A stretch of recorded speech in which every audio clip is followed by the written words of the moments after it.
এই 17 বছর পরে বাংলাদেশের মানুষ আবার স্বাধীন বাংলাদেশে, নতুন বাংলাদেশে পদার্পণ করেছে।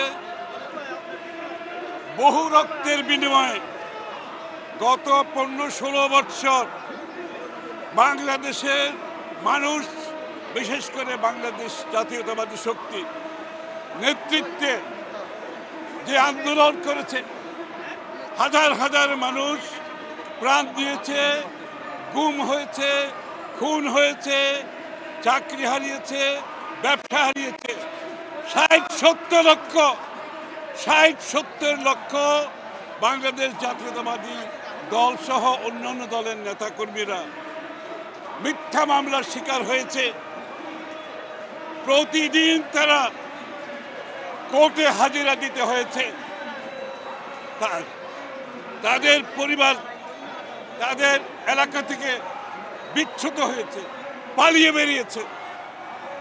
আজকে মুক্ত বাংলাদেশে তারা বাড়ি ঘরে ফিরে গেছে, মুক্ত বাংলাদেশে তারা কথা বলছে, মুক্ত বাংলাদেশে তারা কাজকর্ম করার সুযোগ পাচ্ছে। এই বাংলাদেশ যাদের অবদান গত 15-16-17 বছর ধরে, তাদেরকে আমরা আজকে স্মরণ করছি। তাদের পরিবারের প্রতি আমাদের অন্তরের অন্তঃস্থল থেকে শ্রদ্ধা জানাচ্ছি। আগামীর বাংলাদেশে যাতে কোনো স্বৈরাচার, কোনো ফ্যাসিস্ট জায়গা করতে না পারে, গণতন্ত্রের বিকাশ হয়, গণমাধ্যমের স্বাধীনতা থাকে, মুক্ত পরিবেশে মানুষ কথা বলতে পারে এবং গণতান্ত্রিকভাবে নির্বাচিত সরকারের মাধ্যমে দেশ পরিচালিত হয়।